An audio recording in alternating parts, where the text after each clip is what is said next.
So quickly, we just have the steak bites right out of the package. We're gonna put them in a quick bowl here.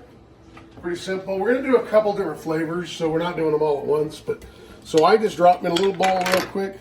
Now watch, this is the technical part. This is Worcestershire sauce. So again, we're just kind of covered them like so. I like the kosher salt like that, and just so you get it on there, just like that.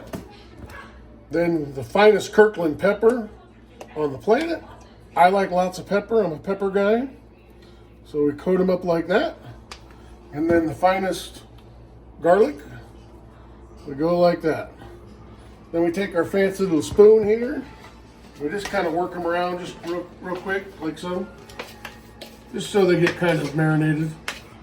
But this is a quick marinade. We're not gonna let it sit for a long time.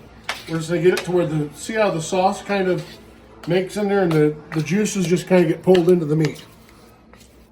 Until it gets kind of done, and that's it. They're good and coated. And then we're gonna take and throw them in the pan, and we got the pan already ready to go.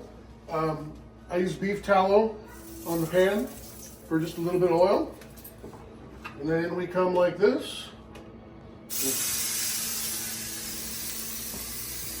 One at a time. We're cooking with a cast iron pan today. We like cast iron for indoor cooking and outdoor cooking also. The cast iron works really well, especially you just season it, and we just go like that. Cast iron. What's that? Cast iron's only been around for a few years, hasn't it? Yeah, that's fine. Just like a couple. So, anyways, through the magic of editing, we will be right back. Okay, so they've been on here for a couple minutes. We give them a flip. They got a nice little golden little char on there. That's from the Worcestershire sauce. We're going to be almost done here because we don't overcook our steak bites. We like a good medium rare on the steak bites. A lot of people have a debate whether you could poke it or not. I use this little flipper. I love this little thing. Sidewinder? Sidewinder, you know. I used to sell them for years. My wood handle broke and I put a snap-on handle on it. So anyways, if you look close, you get a nice little char on them. They look really, really good. Like I said with the poker, you're just barely touching it. It's not like it's shooting a bunch of juice out of it. But yeah, this will go another couple minutes and we will pull them off and we will show you what they look like. So they're just about ready to pull off here. You can tell they're real juicy and tender, and boy, they're going to be good. We're going to pull them off here. We're going to let them rest on the cutting board, and then we'll cut them and we're going to eat them. So through the magic of editing, we'll be right back.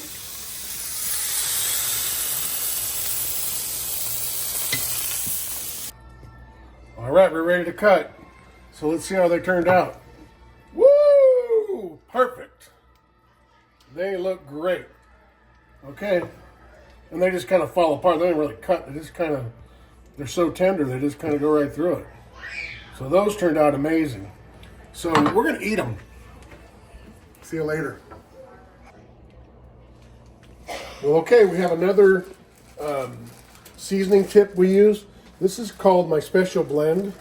It's basically a Montreal steak seasoning, and I like to do this one just absolutely straight on there. Just go right on it, just sprinkle it all over it, and get it on top of it all over, like so. Real heavy, because this stuff is really good, but it's basically a Montreal. It's made by another company, and I used to get it in bulk. So then you come like that, and watch this. This is the technical part. Hold on. Yep, that's it. So in it goes. It's going to create like a crust. Get them kind of moved around, and then again, be real liberal with it again. Just all over it. So we're going to let those caramelize up real good. And we will be back through the editing portion. Okay, so this is our, basically a Montreal. It's fairly salty, pretty garlicky. But the Sidewinder I was talking about, now, we don't sponsor Sidewinder or any of that stuff, but I use it all the time. And here's the fancy part. You got a little flip hook, you know, you flip it over, yeah, blah, blah, blah. But when you have your partner with you, you can cut right through it, you can rehook it, and you can hand it to them. That's what it's about.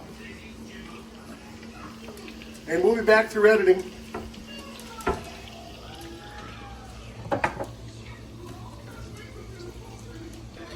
So now that we've done a bunch of different recipes, we're going to cook for all of us. These are the rest of the steak bites. We prefer the Worcestershire sauce, and we use the garlic, and then the salt, the pepper, that kind of stuff. Again, we mix it in a bowl. We've been letting it sit here for about a half hour or so while we're cooking. And here's the technical part again. You just drop them in there like so. Kick that around. Use your fancy little sidewinder. Get them all on the grill.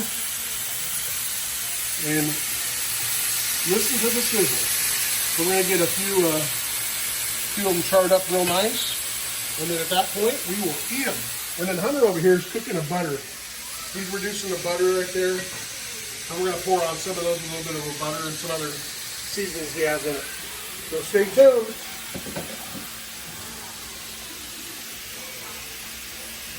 This is what it looks like. So we are going to eat. But it turned out pretty well. We're pretty happy with it. We have good caramelization. Looks good. So anyways, thanks to Heights Butcher Shop. And they're beautiful steak bites. Tender and absolutely delicious. All right, helper. There's the big helper. Hey, big helper. Yeah.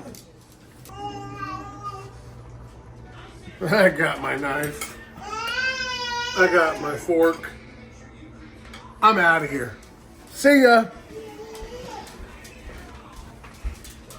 Okay. Here's your food. Thank you. Here's your knife. Here's your fork. Get out of here.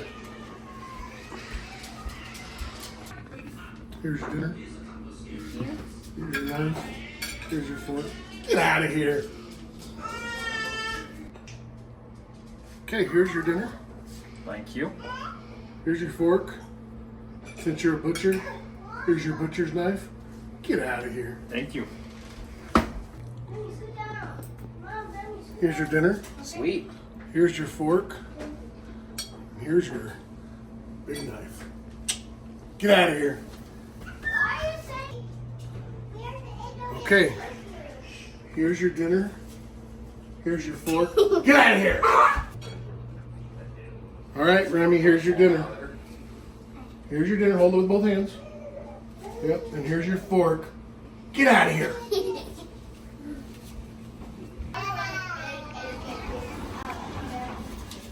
Here's your meat. Here's your potatoes. Get out of here. So that's a dump cake. Hunter puts it together. I'm going to let him explain what he does. So we put some apple pie filling, 2 cans. Then we layered it with some caramel and cake mix, just spread across evenly.